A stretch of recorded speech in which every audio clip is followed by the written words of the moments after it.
Hello everybody and welcome to my channel. In today's video, I'll be showcasing the HMHS Britannic.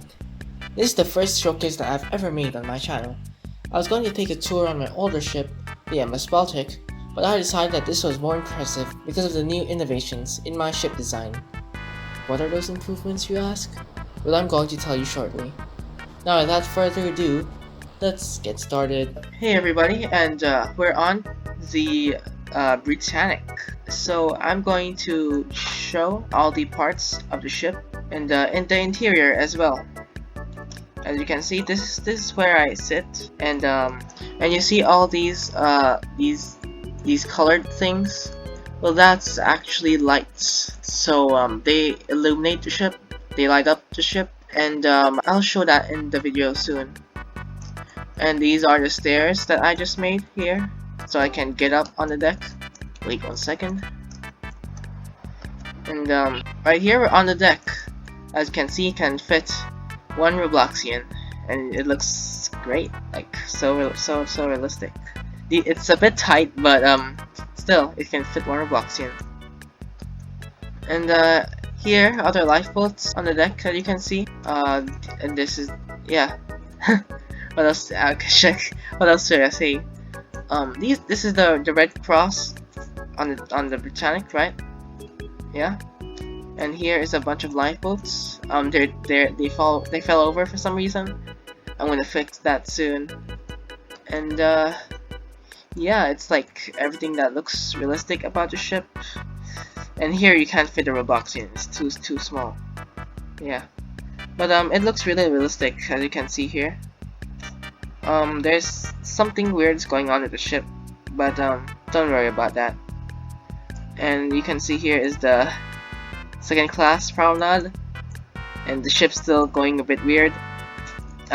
Just forget about that. And yeah, that's the ship. And there's many like disconnecting parts. Don't worry about that.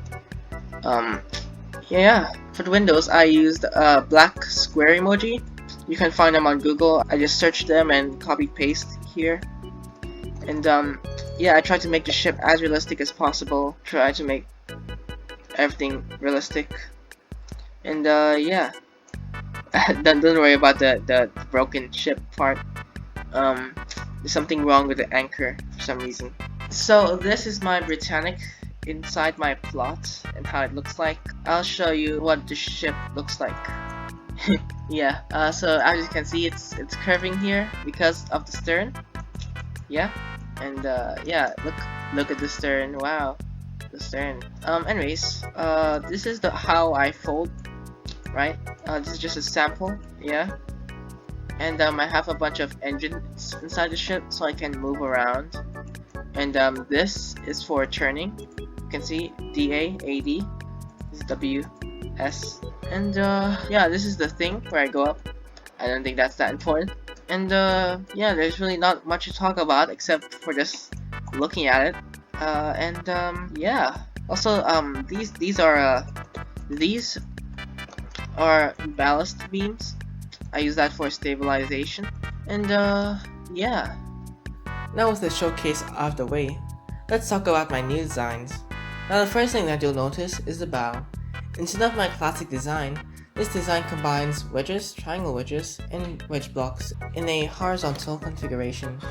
This makes the front of the ship look detailed and realistic. The next innovation I'd like to show you is the hull. In my previous designs, I normally used wedges for my hull, but then I realized that a square hull would make the ship much more stable than I could ever imagine. Now the Britannic is a very special ship. It's one out of 2 miniature ships that I've created. The reason why the decks look realistic is because I use photos to see how big the rooms are, or how tall the funnel should be, or how many portholes I should create. There are many details on the ship that I might miss, so photos are really useful. By the way, if you haven't noticed, there are no smoke from the funnels. I didn't add it because I thought it wouldn't make much of a difference. You could say that adding it would make the ship even more realistic, but I'm okay without it. Besides, if I ever do decide to change my mind, it's not that hard to create.